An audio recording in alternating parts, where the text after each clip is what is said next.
2 பேருமே நல்லா பழகி நல்லா ஃப்ரெண்ட்ஸ் ஆகிடுறாங்க. ஆதி ஒரு நாள் தியாக்கு கால் பண்ணி வெளிய கூப்பிட்டு போறான். எங்க போறான்னு சொல்லி பார்த்தா, ஒரு பிரிட்ஜ் கீழ ஒரு 10 பேர் கோமாளி மாரி டிரெஸ் பண்ணிட்டு, தியாக்கு ஹாப்பி பர்த்டே சொல்லிட்டு குழந்தை மாரி விஷ் பண்றாங்க. இத பார்க்குற தியாவும் சிரிக்க ஆரம்பிச்சிடுறா. இப்ப ஹாப்பியா கேக் கட் பண்றாங்க. கட் பண்ண மூஞ்சி ஃபுல்லா பூச்சிக்கிட்டு, காஞ்ச மூஞ்சியோட வீட்டுக்கு டிராப் பண்ண வரா. இவ தேங்க்ஸ் சொல்றா, மூஞ்சி ஃபுல்லா கேக்கா இருக்கு. கொஞ்சம் தண்ணி குடுத்தா கழுவிப்பேன்னு சொல்றான். சரி உள்ளவா டீய குடுக்குறேன்னு உள்ள கூப்பிட்டு போறா. இப்போ 2 பேருமே ஃபேஸ் வாஷ் பண்ணிட்டாங்க. அவ டீ போட்டு குடுக்குறா. அத குடிக்கிற இவனும் டீ ரொம்ப நல்லா இருக்கு. உன்னை கடிக்க போறவன் ரொம்ப கொடுத்து வச்சவன்னு சொல்றான். அதுக்கு தியாவும் நான் கல்யாணமே பண்ண போறது இல்லன்னு சொல்றா. என்ன கூட வச்சுட்டு நீ இத பேசுறது எனக்கு எவ்வளவு பெரிய அவமானம் தெரியுமா? என்ன மாதிரி ஒரு ஆள் உன் கூட இருக்கும்போது நீ கல்யாணம் வேணாம்னு. அப்புறம் 2 பேரும் சேர்ந்து மாலுக்கு போறாங்க. அங்க இருக்க கிளாஸ் ரொம்ப ரேட்டா இருக்குன்னு சொல்லி அங்கேயே வச்சுட்டு வந்துருவான். 2 பேரும் ஒண்ணா சமைச்சு சாப்பிட்டு நிறைய பேசிட்டு இருக்காங்க. 2 பேரும் பேசிட்டே பைக்கை தள்ளி வீட்டுக்கு போகும்போது அந்த பொண்ணும் நான் நாளைக்கு மும்பைக்கு கிளம்புறேன்னு சொல்றா.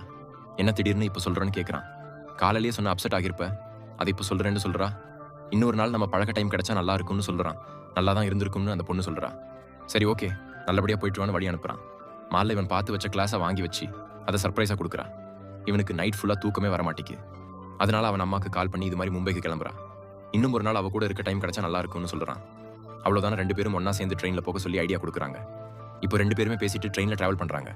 காலையில ஸ்டேஷன் வந்த உடனே நான் சொல்லாம கொல்லாம கிளம்புறேன்னு சொல்றான். அவளும் சரின்னு சொல்லி தூங்கிடுறாங்க. அடுத்து ஸ்டேஷன் வந்த உடனே இவனும் சொல்லாம கிளம்பிடுறான். அந்த பொண்ணு ஜன்னல் வழியா நம்மள பாக்குறான்னு பாக்குறான். பார்த்தா கடைசி வரைக்கும் பார்க்கல. இப்போ ட்ரெயின் போயிருது. கடைசியில பார்த்தா அந்த பொண்ணு ட்ரெயினை விட்டு இறங்கிருப்பா. இவனும் ஃபோன் பண்ணி ஏன் இறங்குறேன்னு கேட்கறான். இது உன்னோட ஊர் தான, ஒரு வார்த்தை உங்க வீட்டுக்கு கூப்பிட மாட்டியா, அறிவில்லையான்னு கேட்கறா. இவனும் அந்த பொண்ணு கிட்ட போய் எங்க வீட்டுக்கு வாங்கன்னு சொல்லி கூப்பிட்றான்.